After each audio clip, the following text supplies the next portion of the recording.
vez na Casa Amarela, onde serve aquele tacacá delicioso, né? Então, boa noite novamente. Nós estamos aqui na Casa Amarela, nas dependências da casa do nosso amigo Neto, que está nesse projeto, né, da Cultura em Foco. Agora a segunda edição. A primeira edição realizamos. Na primeira edição nós tivemos por aqui o Alcindo Andrade, tivemos o... que mais que nós tivemos naquela primeira edição? A Ileia Palmeira, né, uma das pessoas que ama essa cultura itacoatiarense. Tivemos também por aqui o professor Neto. E tivemos quem mais naquela ocasião, Neto? O André Duran, o Alcindo Andrade, o André Duran e o Alcindo, e a Ileia Palmeira, né? Nós tivemos por aqui, realizamos o primeiro, né? Foi o primeiro evento, que a página Conectado juntamente com a Casa Amarela, realizamos aí a Cultura em Foco, né? Para a gente conversar um pouco, trazer os nossos artistas itacoatiarenses, né? Que gostam da nossa cultura, que falam da nossa Itacoatiara, e não poderia ser diferente, e a gente vai caminhando, né? Ladeado com esse pessoal que gosta e que faz a cultura, né? E a gente está num momento muito propício, que a gente está vivendo hoje, não só em Itacoatiara, mas em todo o Brasil, a Lei Paulo Gustavo, uma lei do governo federal que vem fomentar a cultura nas suas mais diversas especificidades. E aqui em Itacoatiara tem um repasse de quase 900 mil, né, para fomentar na cultura de Itacoatiara, onde já estão os projetos sendo feitos, né, muitos já foram apresentados, vai ficar na apreciação aí da coordenação, e queremos que passe todos os projetos, né, que é para a cultura aflorar aí no ano de 2024. E falando em cultura também, vai se aproximando a segunda edição da Lei Aldir Blanc, né, também que é uma outra lei federal que vem aí com bilhões para fomentar a cultura do Brasil, né? E a gente está aqui, ó, como vocês podem ver, nós estamos aqui ladeados, nada dos nossos maiores poetas, né? Ele que é professor, ele que é cantor, ele que é poeta, ele que é ministro da palavra, ministro da Eucaristia, né? E ultimamente ele é desbravador do Arari, né? Andou desbravando esse imenso Arari que, como diria meu amigo Divaldo, tem umas 500 comunidades, né? Albino Ferreira, muito boa noite, seja muito bem-vindo aqui à nossa segunda edição do projeto Cultura em Foco, da página Conectados e da Casa Amarela. Boa noite, Donda. Boa noite a todos que nos acompanham aqui justamente por essa página Conectados. Peço que você, inclusive, compartilhe, dê o seu like, faça seu comentário. Se quiser fazer alguma pergunta também, entre aí na página, mas compartilhe para que outras pessoas também possam beber dessa fonte e ter acesso a esse momento aqui importantíssimo para a nossa cidade. Para mim é uma honra. Muito obrigado, Dona. Nós é que agradecemos. Vou hoje ficar assim um pouco inebriado, anestesiado, ao beber da fonte aqui do nosso querido amigo também. Você está bem acompanhado, né? Isso, desde já, muito obrigado. E aproveitem, compartilhem para que esse programa, para que essa live chegue a outras pessoas também e conheçam um pouco mais da cultura itacoatiarense. Muito bem, né? E lá à nossa esquerda, nada mais, nada menos do que uma pessoa maravilhosa, né? Um escritor, né, especificamente de Itacoatiara, né, um dos filhos mais ilustres que a gente tem, Dr. Francisco Gomes, e a gente chama ele de doutor não é porque ele é médico, não, nem porque ele é advogado, é porque ele é doutor mesmo, doutor em história, né, doutor? Daqui a pouco ele vai dar o currículo dele, ele não vai dar todo o currículo não, que vai se estender muito, né? Mas assim, essa pessoa fenomenal, que bebe dessa cachaça diariamente, que é Itacoatiara, né? Eu queria que nós tivéssemos assim 20% do amor, da gana e da garra que ele tem pelo bem do nosso município, a nossa cidade era muito melhor. Doutor Francisco, seja muito bem-vindo aqui na segunda edição do nosso evento Cultura em Foco, da página Conectado e da Casa Amarela. Muito bem, meu querido amigo Donda, muito bem, professor Albino Ferreira, muito bem, meu querido Luiz Neto. Esse é um momento fantástico em que a gente está aqui juntos para a gente expressar os nossos sentimentos, né? Dizer das nossas impressões sobre a cultura de Itacoatiara. uma cidade que eu costumo dizer que ela é um laboratório, porque ela está encravada numa região exatamente que incentiva, né, a pesquisa, incentiva a documentação, né, a temática amazônica, a poesia, a música, a dança, a história, a novela, todos os segmentos culturais possíveis e existentes na face da terra, que Itacoatiara realmente é isso aí, uma cidade que todos nós amamos e por onde estamos sempre trabalhando e pela qual sempre estamos clamando para que ela realmente se fortifique e se fortaleça no anfiteatro cultural brasileiro. Muito bem, doutor. Obrigado pela sua participação. A gente já agradece antecipadamente. E aqui, né, à nossa direita, o professor Luiz Neto, também um amante dessa cultura, que faz parte desse projeto, né? Na verdade, toda vez que a gente se encontra com o Neto, a gente pensa num projeto. Toda vez que a gente pensa num projeto, né? Um dia a gente acerta na Mega Sena e a gente vai realizar todos esses projetos que a gente tem na cabeça. Professor, seja bem-vindo. Obrigado pelo teu carinho de receber a gente, né? Você assim, é um anfitrião maravilhoso, né? Obrigado. Ele já recebeu a gente com uma água, com café, porque vocês não podem sentir o aroma desse café que está flutuando aqui Isso aqui não é uma sala, como vocês podem ver, ó. Isso daqui está parecido um anfiteatro, um museu, alguma coisa parecida, né? Então, Neto, boa noite, seja muito bem-vindo, mais uma vez juntos na segunda edição do Cultura em Foco. Juntos e firmes, né? Juntos e firmes. Donda, boa noite. Na verdade, eu é que agradeço, tá, a participação de vocês, professor Almino, essa celebridade da literatura itacoatiarense, doutor Francisco, esse homem que, inclusive, eu sugiro que os nossos governantes, Donda, possam colocar na praça principal a estátua desse homem. É sério, não é porque o senhor está aqui, não. Eu penso que Itacoatiara deve muito ao senhor, em todos os sentidos. Não só culturalmente, mas de tudo que o senhor possa imaginar, aquela contribuição que o senhor dá para o desenvolvimento socioeconômico do nosso município. A sua vida enquanto voltada a essa arte histórica do município de Itacoatiara, nós devemos, não vamos ter como pagar. É muita coisa, é muito caro, isso é muito caro. Entenda isso. E dizer assim, a Casa Amarela, ela está aqui sempre de portas abertas, tá? A gente sempre tem dito isso. Quando surgiu a ideia da Casa Amarela, foi uma brincadeira. O nome Casa Amarela, Donda, surgiu por conta de Pedro Lima. Toda vez que eu encontro com essa celebridade, ele me retrata alguma história, um fato do meu pai com ele, né? E a gente até colocou, né, que seria o palco Pedro Lima, né? O espaço cultural, né? Espaço cultural Pedro Lima, homenagem ao meu guerreiro. E dizer assim, a Casa Amarela é isso, tá? A Casa Amarela ela vai estar sempre aqui de portas abertas, seja para uma pesquisa que a gente já pensou, não é, doutor? Em montar uma mini biblioteca com a história de Itacoatiara, para atender as escolas, não só do município, não só as universidades, mas você, enquanto cidadão que queira conhecer um pouco da nossa cultura, da nossa história, das nossas poesias, dos nossos poetas, mas é como a Dona falou, uma hora a gente tem dinheiro, a gente monta, né? A gente monta. Vai sim, uma hora, vamos ver se a gente joga aí na Mega Sena e a gente acerta e os projetos saem no papel, né? Porque muita coisa, a gente que trabalha aqui, tenta fomentar a cultura no município de Itacoatiara, acho que não só aqui, em qualquer canto, a gente depende muito do recurso financeiro. E às vezes a gente esbarra muito nisso, né? Porque a gente não tem muito recurso, mas a gente faz o que pode, né? A gente faz o que pode, faz o que dá. Existem alguns amigos que patrocinam, outros que colaboram, né? E aí a gente vai fazendo, né? E dá para acontecer, né? Aí nós estamos aqui com o professor Neto Almino Ferreira, né? E o doutor Francisco Gomes. Vamos começar o nosso bate-papo aqui com o Almino Ferreira, né? Ele nos colocava aqui nos bastidores que ele já está aí com 2 filhos aí sendo fabricado, né? Que ele vai nos brindar logo logo. Ele teve aí umas andanças aí pelo Rio Arari, conhecendo aquele povo, né, Almino Ferreira?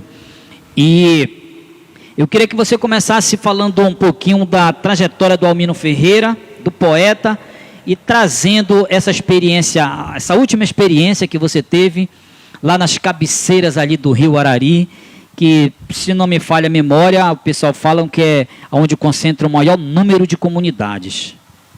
Por favor. Muito bem, Donda, e mais uma vez, queridos amigos que nos acompanham aí pela página do Conectados. Eu costumo dizer, Donda, doutor Francisco, amigo Neto, que eu gosto das palavras e do poder que elas têm. Umas nos tira a calma, penetra a nossa alma, e outras palavras nos fazem bem. E é sintetizando o teor dessas palavras que a gente vivencia as experiências. Agora há pouco, amigos que nos acompanham e amigos que aqui se encontram, partilhávamos que é preciso viver a experiência e colocar essa experiência sobre a forma de letra, para que essa letra tenha o teor da vivacidade dessas palavras. Eu sou filho da terra, sou itacoatiarense, mas nos últimos anos, de uns 3 anos para cá, Donda, eu tenho conhecido mais o Rio Arari. Eu quis fazer essa experiência de ir para o Rio Arari, ali puxar também pela minha esposa, Isa, um beijo, um abraço, meus filhos que me acompanham também aí, né? As comunidades da igreja também que nos acompanham, um abraço a todos vocês. Mas assim, é preciso viver a experiência para poder colocar no branco do papel. Senão ficam palavras sem sentido, palavras vazias, né? E já praticamente há 4 meses que eu estou ali pelo Rio Arari, me desliguei um pouco, não 100%, mas um pouco da paróquia de Aparecida. Você fez alguma roça por lá? Ou... Sim, sim. Você pode, inclusive, me dar essa oportunidade, acesse o canal Fatos e Emoções de Albino Ferreira, que você vai ver algumas experiências do cultivo, do plantio, até da pesca, mas não é história de pescador, não. Não, né? Não. Olha lá. Veja, senhor, não é história de pescador, não.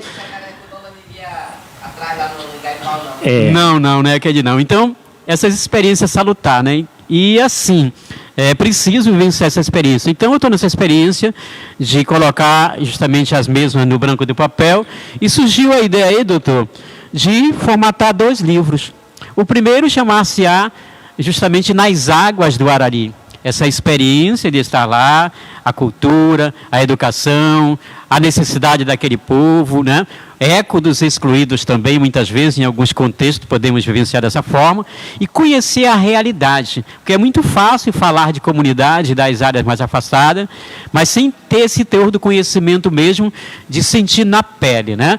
Agora a seca, a necessidade da água, pescar fica mais difícil, né? E em busca da alimentação para aqueles que estão acostumados. Então, coloquei essa experiência no branco do papel, e a partir disso, como você mesmo compartilhou aí, Donda, sendo ministro da palavra, né? Ministro da Eucaristia, esse dom que Deus nos dá, eu pensei, por que não também oportunizar algumas experiências para os futuros ministros, para aqueles que estão em formação, que muitas vezes têm uma dificuldade em compartilhar a reflexão do Evangelho, né?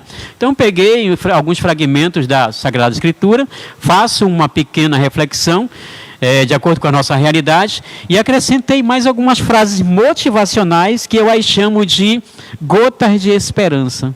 E aí surgiu o nome fictício, Reflexão da Palavra e Algumas Gotas de Esperança. Porque esse Algumas Gotas de Esperança já dá assim um deixa para o próximo livro, Gotas de Esperança. Então, atualmente estamos nesse projeto aí também, vocês fazem tanto projeto aqui. Não se cansa de escrever não, né? Não, eu acho que enquanto tiver essa fonte para brotar essa água natural, essa água viva, vamos compartilhar, né? Compartilhar.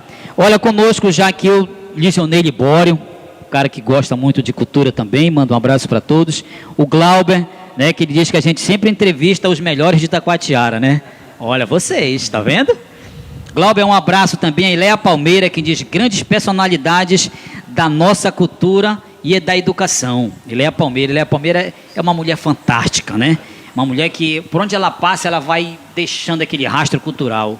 Eu sou apaixonado pelo trabalho dela e só quero que Deus dê muita saúde para ela, porque ela tem muito a contribuir com a gente, né?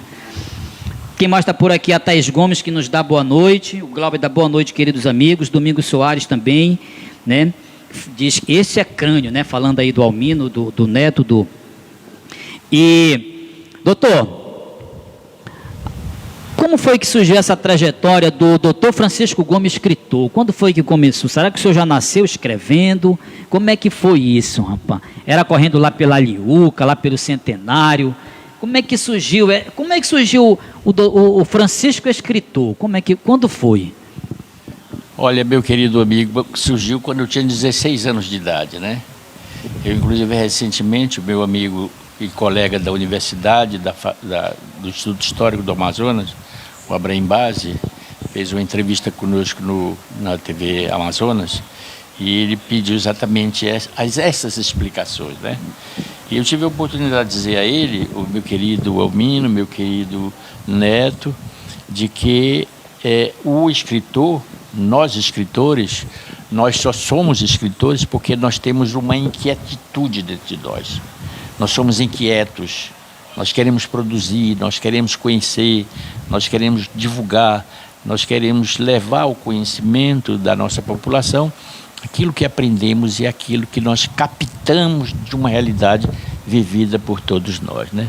Então dizia lá no programa do Abraham Base, repito agora aqui, que eu tinha 16 anos de idade, estudava no grupo Coronel Cruz, e me inquietava, Neto, que todas as vezes que nós íamos fazer um ditado, ou quando éramos chamados para declamar uma poesia, a gente se defrontava com Machado de Assis, com Olavo Bilac, né, com Cecília Meirelles, com Júlia Lopes de Almeida, com Rui Barbosa e tudo, e não tinha um autor amazonense.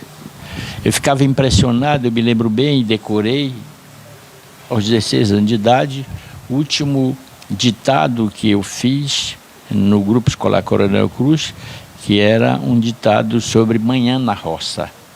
Manhã na Roça é um texto de um escritor do Rio Grande do Sul, que dizia mais ou menos o seguinte, que era uma manhã tênue, que estava sendo produzido mandioca, e o carro de boi ia pela estrada, e o céu estava muito luminoso, aquelas histórias todas, mas falava no Rio Grande do Sul, falava nos pampas, falava no clima frio, falava no homem que não era caboclo, falava, enfim, numa geração rio-grandense que tinha origem espanhola, que tinha origem europeia, aquele negócio todo. A primeira poesia que nós fomos chamados para declamar foi a poesia de Olavo Bilac, né? Língua portuguesa, né? E eu ficava chateado porque meu pai era um pescador e sempre me levava para o Arauató, para o Arapapá, para o Arari, para o Canaçari, para o Iraci, né? Para a Boca do Padre, para Conceição, para a Ilha do Risco, para o Cumaru. E eu não via isso nos livros. Digo, meu Deus, nós estamos vivendo onde? Nós somos da Amazônia, eu tinha 16 anos de idade. E isso não chega ao nosso conhecimento, ninguém vem descrever essa realidade. Ninguém falava no Boto, ninguém falava no Acaribodó, ninguém falava no Tambaqui, ninguém falava na Vitória Régia, ninguém falava no Açaí, ninguém falava na Peroba, que o pessoal chama de Maracujá. Enfim, nós éramos assim, leigos em relação à nossa região, a região onde nascemos. E aquilo me inquietava. Então aí eu fui para Manaus, naquela altura quando a gente terminava o ginásio, a gente não tinha outra perspectiva, você não ficar em Itacoatiara ou tomando cachaça, ou namorando, ou casando cedo, né? Ou então você tinha que se arriscar e ir para Manaus, que não era Zona Franca, era uma cidade um pouco maior do que Itacoatiara, e era uma cidade que também não tinha lá esse futuro, porque era uma cidade distante do centro-sul do Brasil, sem estradas, apenas com o rio, né, aquela navegação costeira todo o tempo. E eu era um homem inquieto, um rapaz inquieto, que sonhava muito, que tinha uma ansiedade, uma vontade danada de registrar os fatos que circundavam a minha vida, dos meus amigos, das minhas amigas de infância, de juventude. Então eu era um homem assim, quase que desencantado. Então tive que ir para Manaus fazer o curso universitário. Naquela altura em Manaus só tinha o curso de Direito, a faculdade de Economia, tinha a faculdade de Enfermagem só, né? A gente não podia ser enfermeiro porque tinha aquele preconceito de que o homem não era para ser enfermeiro, que era uma estupidez, né? Os grandes enfermeiros do Brasil são homens.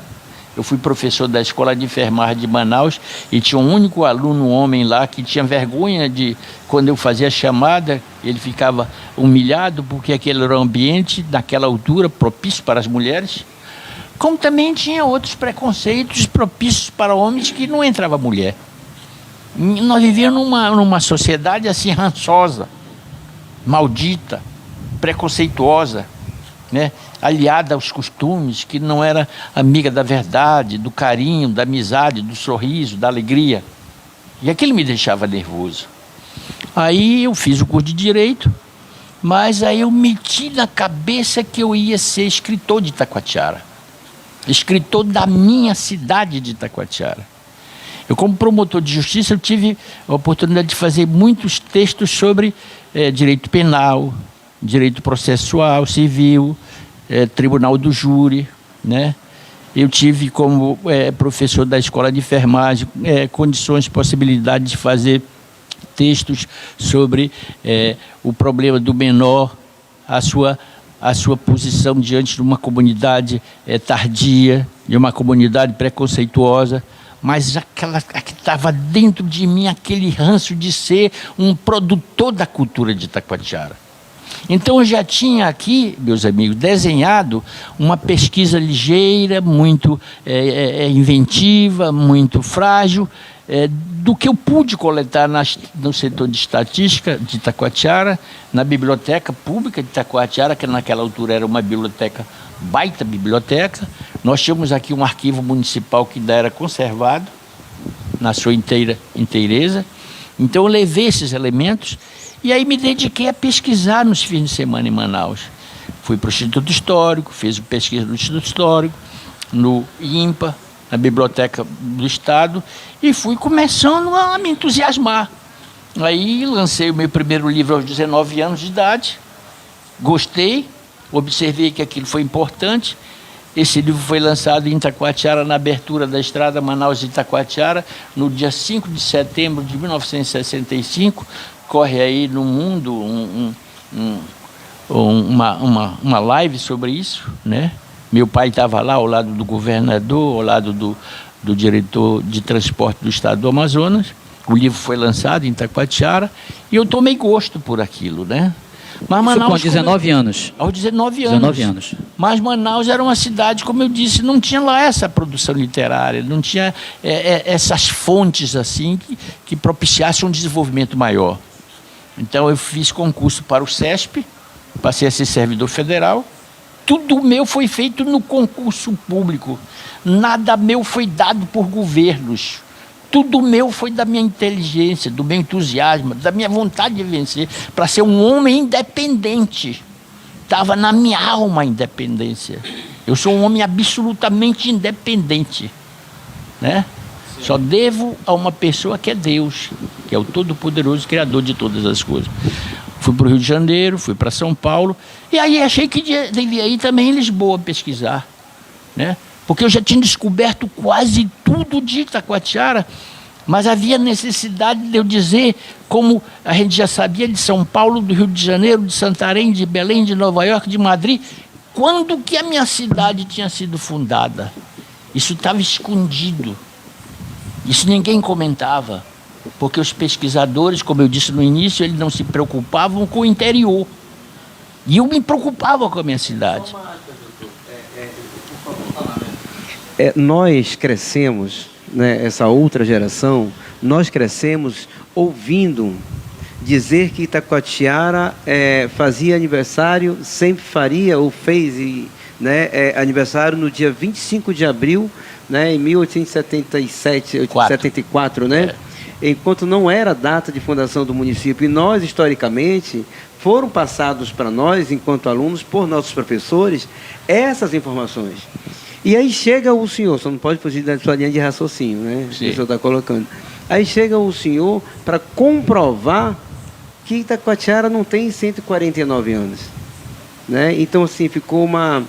E hoje é muito complexo, ou talvez as pessoas tenham isso como complexidade, de não entender, de não diferenciar uma coisa da outra. Colônia não pode ser mais velha que o seu município. A minha mãe não pode ser mais velha que eu. Né? Eu penso dessa forma. Minha mãe não pode ter nascido primeiro que minha mãe. Então aí vem o senhor com toda uma trajetória, né? Só um comentário onde o senhor está colocando. É uma trajetória científica.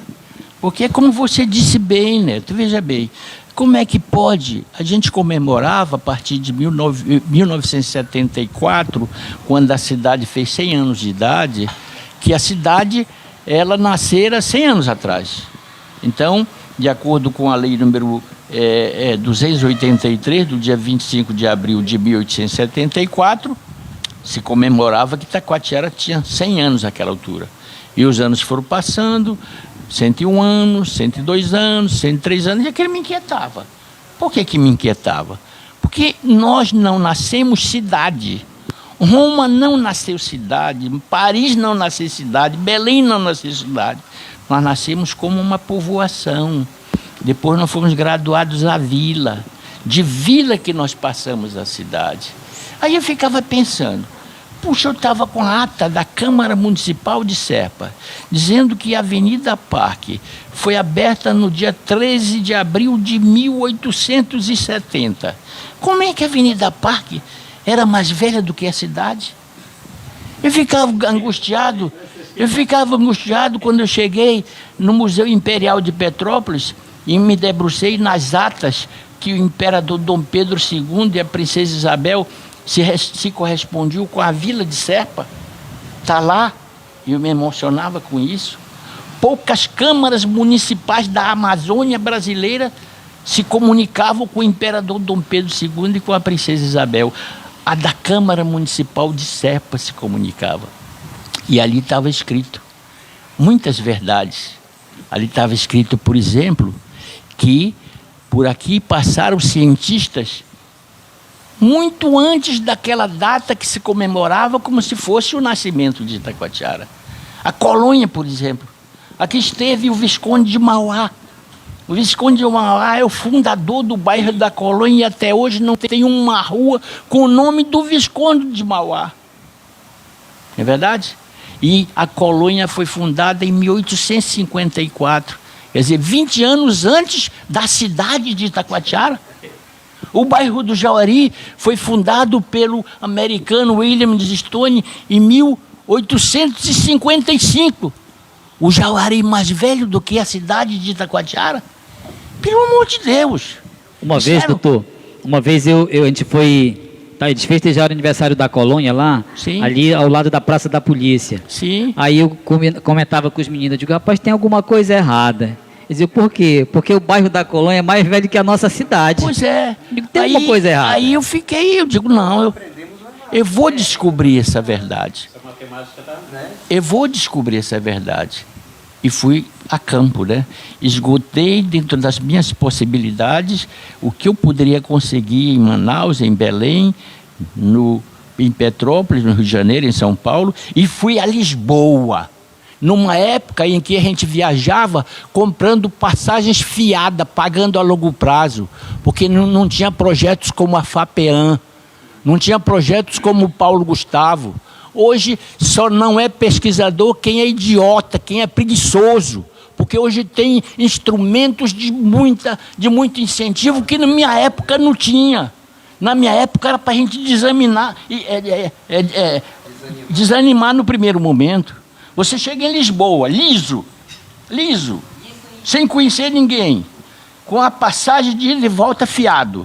E aí conversa com um português ali na rua Formosa, que teve uma rua Formosa em Itacoatiara, ali onde é perto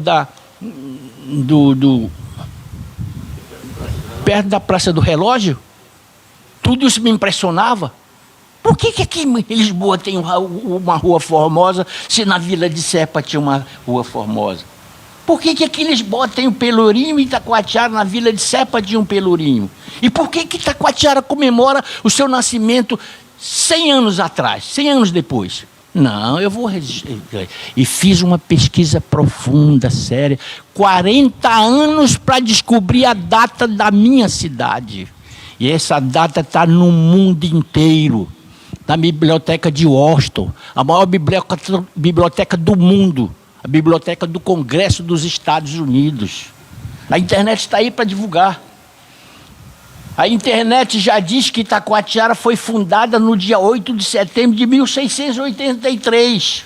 Está na internet isso. Agora mesmo o Instituto Geográfico e Histórico de Itacoatiara está se articulando para redirecionar o texto medíocre, burro, idiota, do IBGE, que continua misturando as histórias de Itacoatiara, dizendo que quem foi que mudou Itacoatiara foi o padre Ferreira Pinto. O padre Ferreira Pinto foi em 1874, 120 anos depois que a cidade foi fundada. Essas histórias todas eu derrubei com calma, com tranquilidade, sem afobação, com responsabilidade. Tudo documentado, né? Tudo documentado, né? Hoje é leitura obrigatória no Instituto Geográfico Histórico do Amazonas, no Instituto Geográfico Histórico de Santarém, no Pará, e aqui em Itacoatiara tem gente ainda que fica olhando para trás como se aqui todo mundo tivesse o nariz furado, ao contrário. Mas não tem não. Aqui tem muita gente que acredita, né, nesses fatos históricos e assim, é muito maravilhoso a gente poder vivenciar essa data, né, expressiva, que realmente é a data do nosso município, né? Isso é muito prazeroso. Isso. E a gente é muito agradecido ao doutor Francisco por trazer isso à tona, né? E o mais interessante, né, quando o senhor diz que passou 40 anos pesquisando para descobrir a data, né? O historiador, se ele desanimar, ele não vai para frente, né? Ele não vai para frente. Agora a gente vai passar a bola aqui para o Neto. Eu quero saber do Neto, quando foi que começou, Neto, a trajetória dentro da cultura? Não é fazer tacacá não, hein? Tá bom? Tacacá eu sei que tu aprendeu com a dona Maria Lima. Como é que esse tacacá... Não, depois ele vai ter uma outra... Vai ter... Do tacacá. Olha, depois o doutor Francisco vai contar que o tacacá ele é nosso. É nosso. E ele vai contar também... Eu digo que o tacacá é nosso. E ele vai contar também a história do nosso maior cartão postal do Túnel Verde, né? Para você que ainda não conhece a história do Túnel Verde, doutor Francisco depois vai nos brindar com essa pequena história para a gente, porque a gente vai escolher tópicos para ele falar, porque se ele for falar tudo, a gente entra pela madrugada, né? Haja café, né? E haja café, né? E aí a gente vai nesse clima. Mas, Neto, como que começou essa trajetória de gostar, de fazer cultura, né? De se colocar à disposição, né, dessa parte cultural de Itacoatiara? Donda, e sabe que a pergunta... Aos meus 49 anos, nunca ninguém me fez essa pergunta. Então eu sou um privilegiado. O senhor sabia disso? Nunca ninguém me fez essa pergunta. O Conectados, ele é diferenciado. É diferenciado. É diferenciado. É diferenciado, é igual a Casa Amarela. Olha, puxando a sardinha, abraço minha sardinha. Mas é bem assim, ó. Em 89, eu perdi a minha mãe.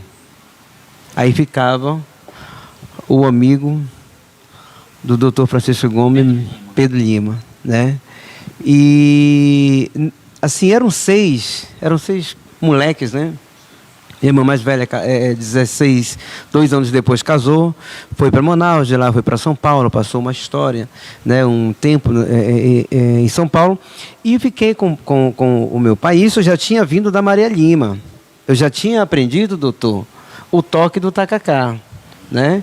Eu já tinha vindo de lá, porque eu fui para lá com 11 anos. Voltei de lá com 13, um ano depois minha mãe faleceu.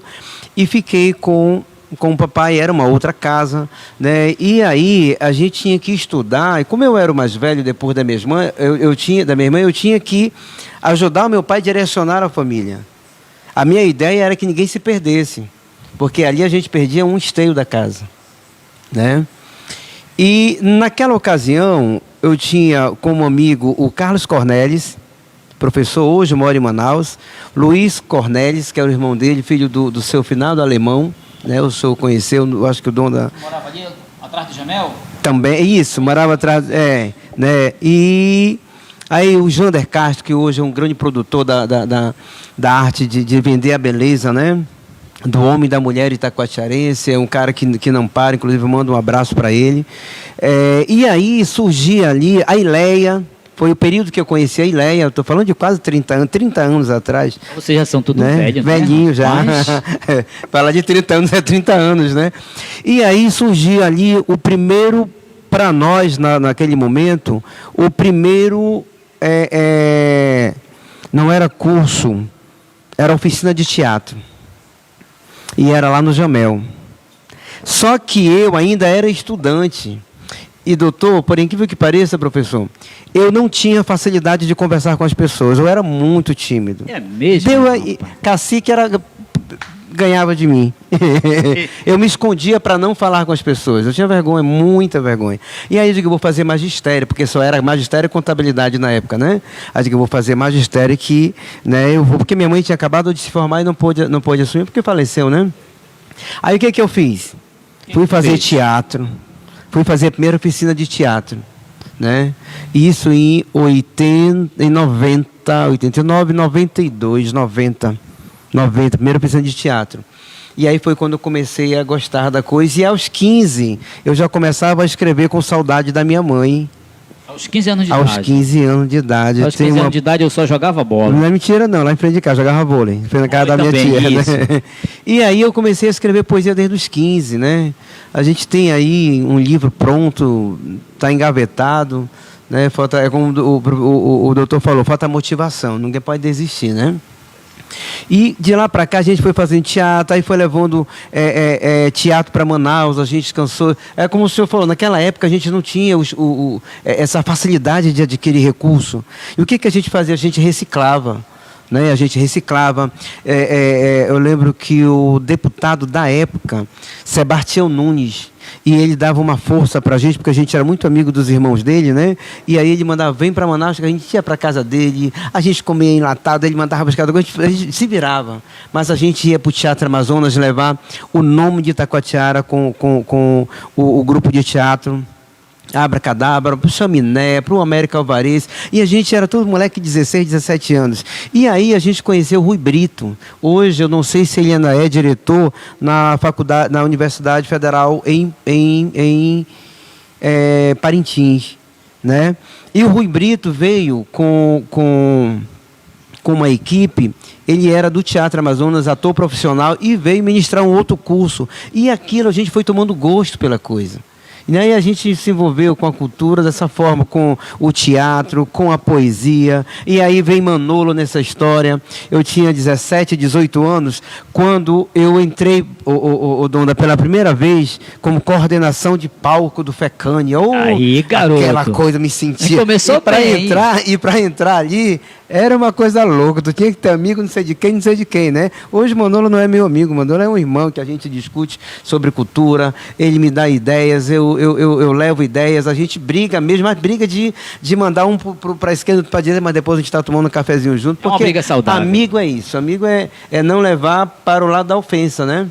Mas levar pelo lado do conhecimento. E aí eu fui ser coordenador de palco na Praça da Matriz. Aí vem aquela camisa, né, da coordenação, eu me achava o cara que eu mandava descer. A gente via mesmo, né? Eu mandava descer. Eu mandava descer porque tem uma programação e tem o tempo, né? E aí eu não pode passar nem 5 minutos, nem 1 minuto. Aí o dona estava tocando, aí eu dizia, ei, tu tem só mais 1 minuto. Aí tu passava e dizia, amigo, tem que descer e tal. Me achava que eu era dono do palco, né? E aí a gente foi tomando gosto pela coisa, aí veio a cultura, aí a gente se embrenhou na coisa, né? E em seguida surge a Casa Amarela. Né? A Casa Amarela hoje tem 7 anos, faz em fevereiro, fará, se Deus quiser, 7 anos, né? Vai ter uma programação, né? A gente vai fazer. Eu espero. Eu quero dizer que Conectados e quem está aqui, essa produção de graça para todo mundo. Não tem problema, né? Tendo patrocinador. Vou começar a plantar o jambu desde hoje. Aproveitar que está chovendo muito, Isso, né? está chovendo muito. E aí surge a Casa Amarela, e dentro do projeto da Casa Amarela surge o projeto Tacacá Cultural.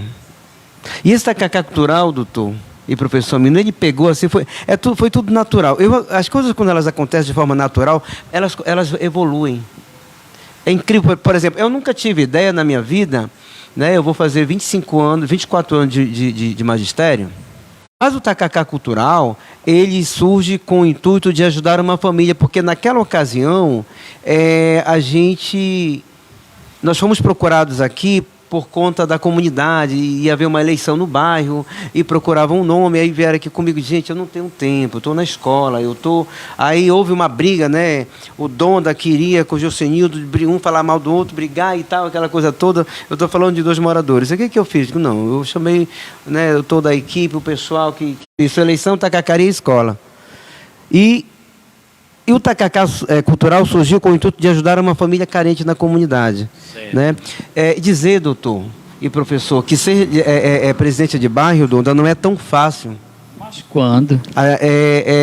Você tem que ter sabedoria para tentar resolver problemas que não são seus, mas que é do poder público. E que quem está à frente de uma comunidade é quem está atrás, por exemplo, que é o morador, que o doutor Francisco é o presidente, a gente entende que ele é que tem que te dar um remédio, que ele é que tem que colocar o asfalto lá na sua... Olha, o senhor tem que ir porque o buraco está aqui. E aí você tem que ter a sabedoria de chegar com aquele morador, não é ir falar para ele de quem são os poderes para aquilo, qual é a função de um presidente. E aí eu digo, não, eu preciso ajudar de alguma forma. Aí eu chamei a equipe da Casa Amarela e digo, vamos fazer o primeiro tacacá cultural. Esse recurso aqui, ele vai servir para comprar remédio. Mas, Neto, pelo amor de Deus, para com isso. Eu digo, relaxa que vai dar certo. Né? E aí eu digo, Donda, tu me dá 5 litros de tucupi? Tu me dá a goma e tal. Tá aqui, isso aqui tudo foi doado, então vai ser revertido para cá. Beleza? Beleza.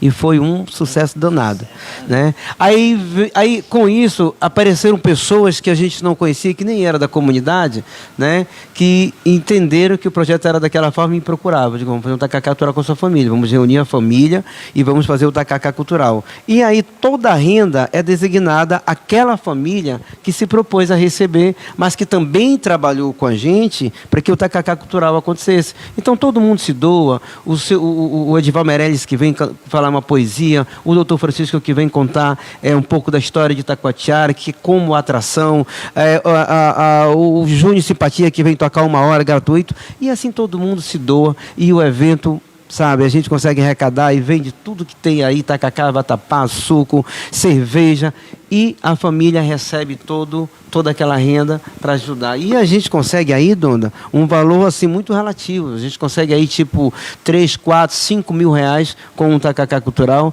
e as famílias saem daqui satisfeitas, né? E assim a gente passou a fazer parte desse mundo da cultura, né? A gente vem aí, é como o doutor Francisco colocou, você não pode desanimar, né? Por ser uma pessoa tímida, poderia pensar, eu lá que quero isso para mim, lá que vou buscar isso para mim, nada, isso é para doido. Não. Quando você faz porque você surge de dentro de você, Donda, é uma coisa, é muito natural, né? Outra coisa é você fazer porque tem que fazer porque é forçado, aí não flui. Entendeu? Fazer o que a gente gosta é maravilhoso. Puxa vida, né? Gente, uma coisa assim que eu prezo, eu espero a Deus que nunca a Casa Amarela possa se tornar como a gente ouve a história que aqui já foi a terra do já teve, né? Porque aqui a gente faz cultura, aqui a gente faz teatro, aqui a gente tem time de futebol da molecada da comunidade, aqui a gente tem cultura, aqui a gente tem um social. A Casa Amarela é essa casa que ela agrega, né?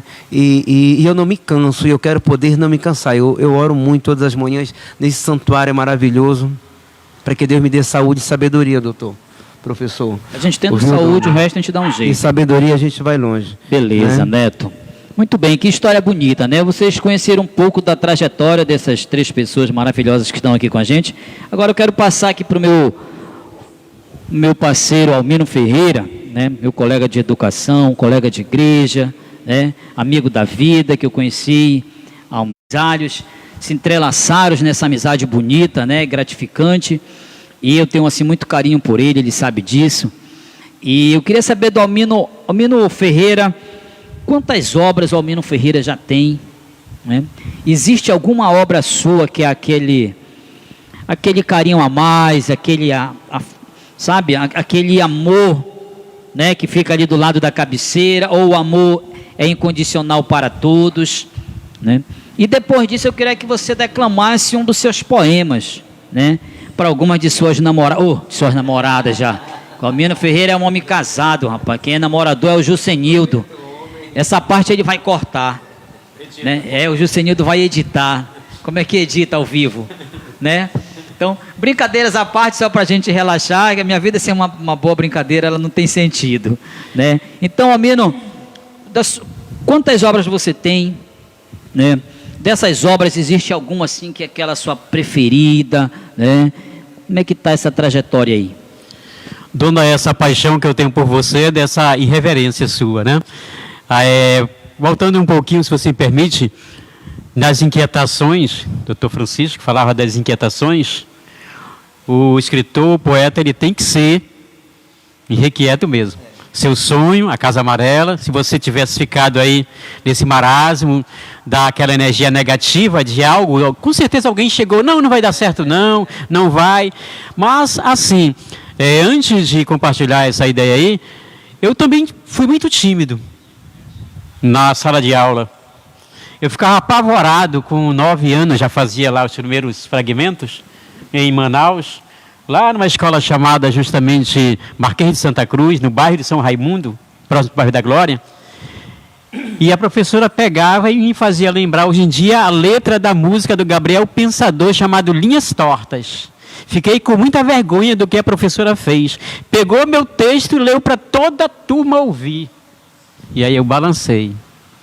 Essa experiência, depois já na educação, me veio pensar, como é que eu posso, doutor Francisco, incentivar meu aluno a ler, Donda, Neto e os demais que nos acompanham, como é que eu posso incentivar se eu não escrevo nada?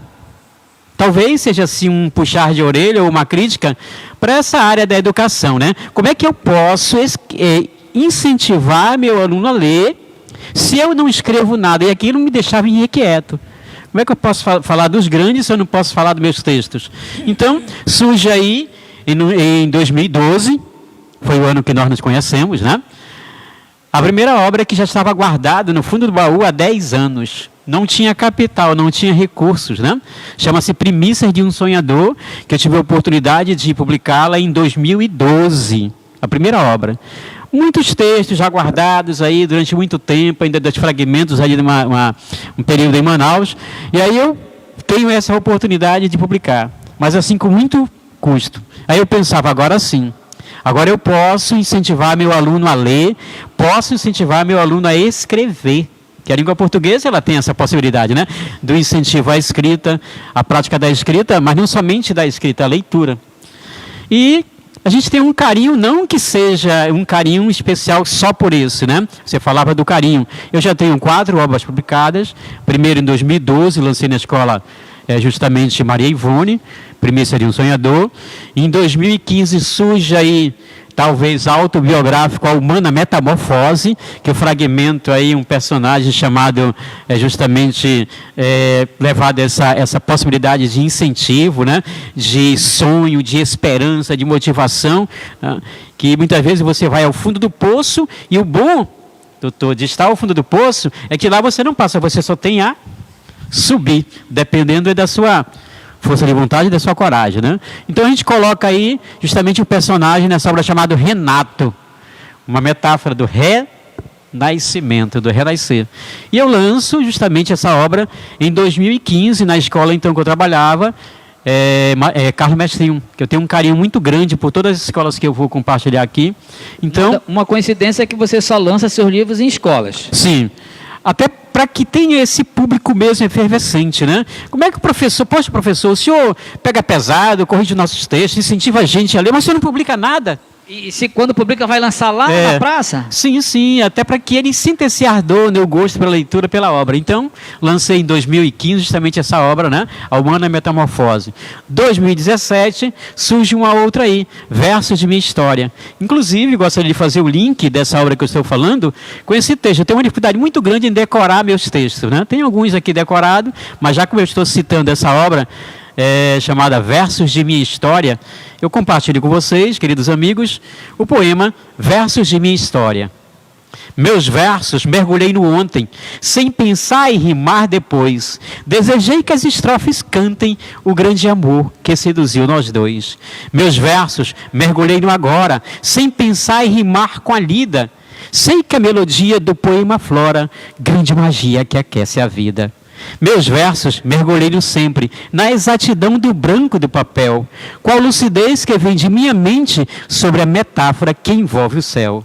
Por fim, mergulhei meus versos sufocado na amarga solidão. Encontrei o amor que tanto peço no pleno fogo da paixão.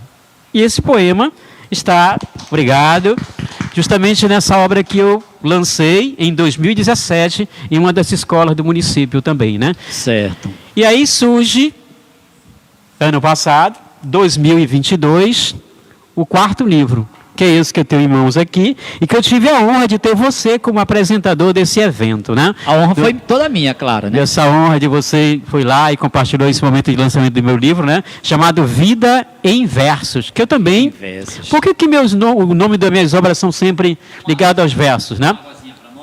Sim, porque justamente eu só posso escrever daquilo que eu vivo, Donda. Eu não posso, assim como o doutor Francisco, essa verdade através da pesquisa, bebe da fonte para poder tornar real e ter respaldo na publicação das suas obras, o poeta justamente vive também dessas experiências, né? De tornar experiências, versificá-las. Eu penso que o Neto também pensa da mesma forma, né?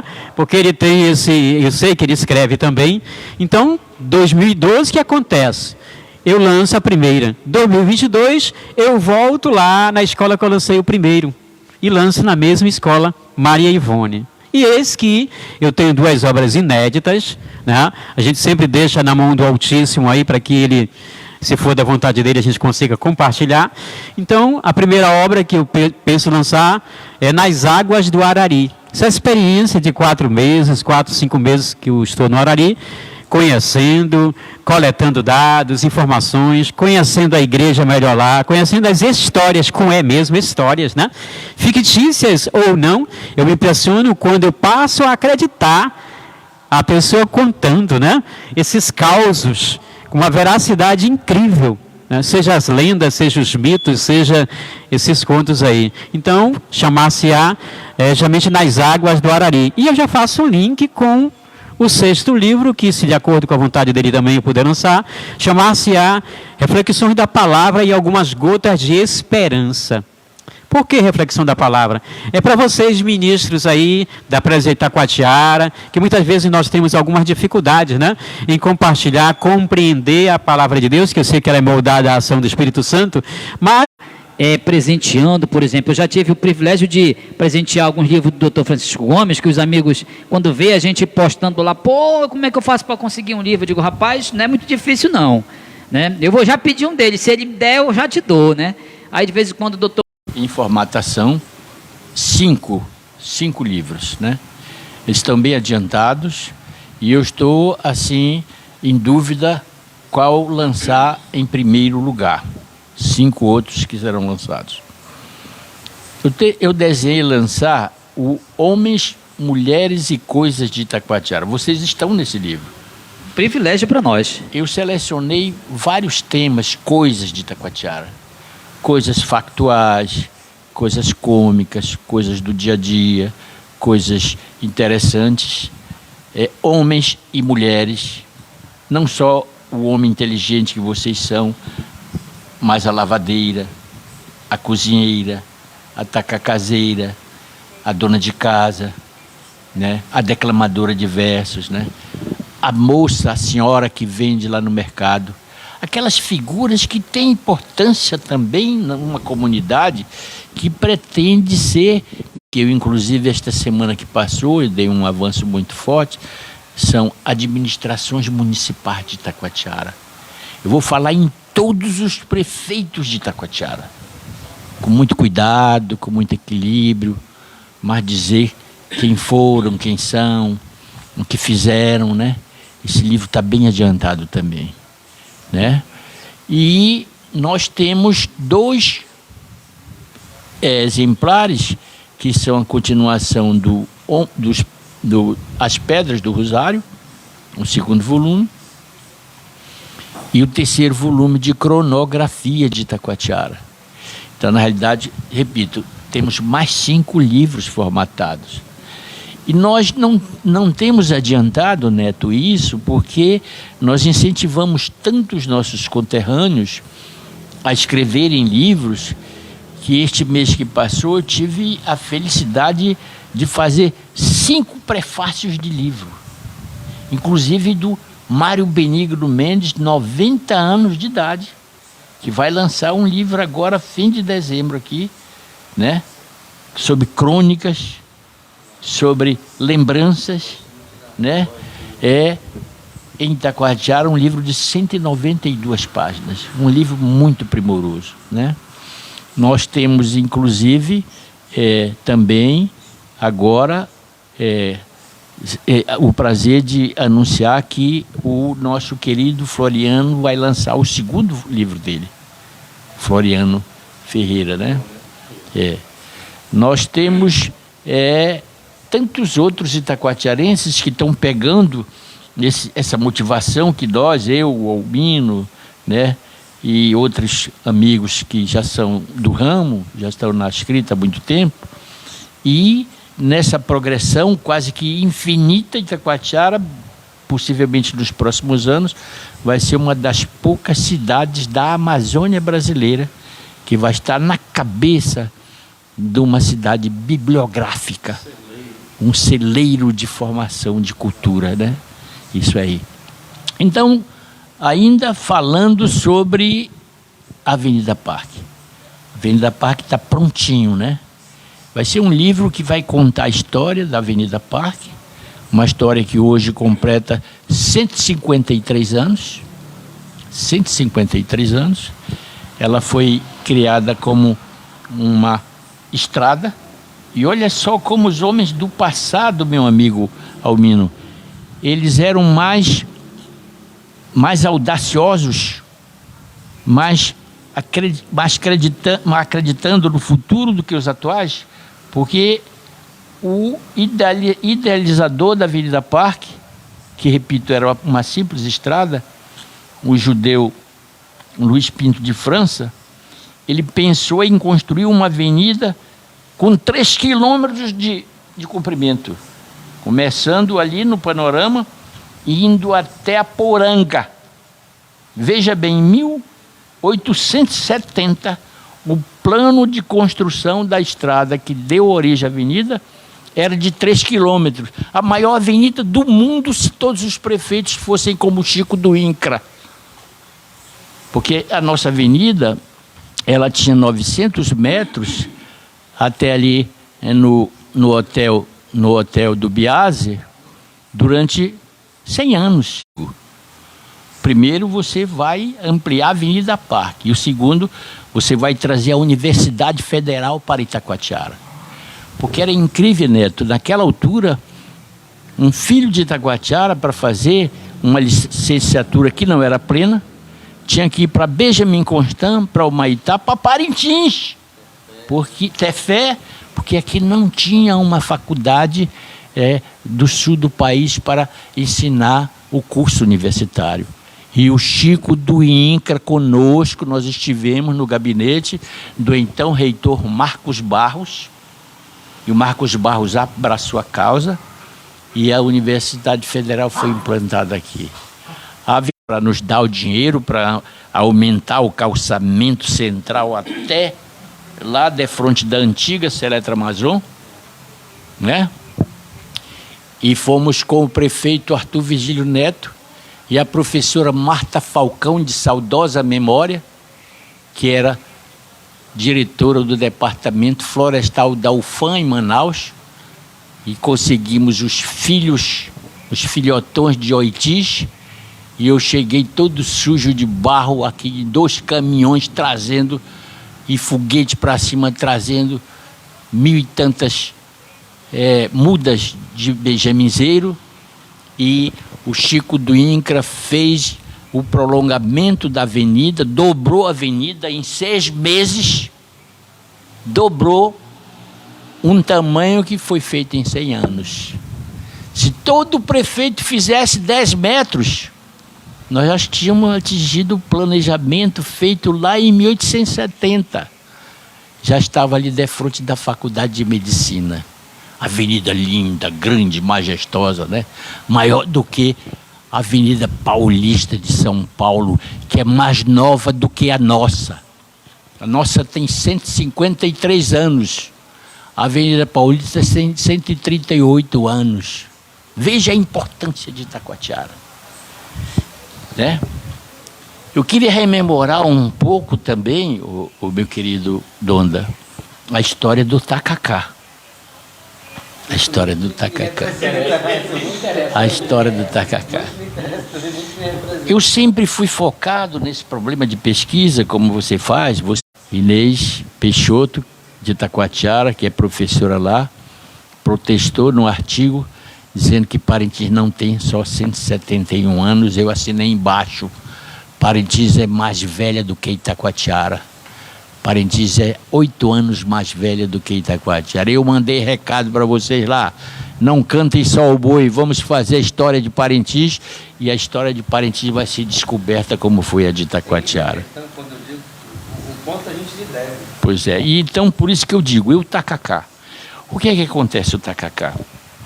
Eu, quando estava nessa pesquisa profunda de 40 anos em busca da data de 8 de setembro de 1683, eu vi muitos autores alemães, é claro, traduzidos para o português, espanhóis, franceses, toda a bibliografia possível para me procurar aquela data, e aí eu descobrindo outros fatos.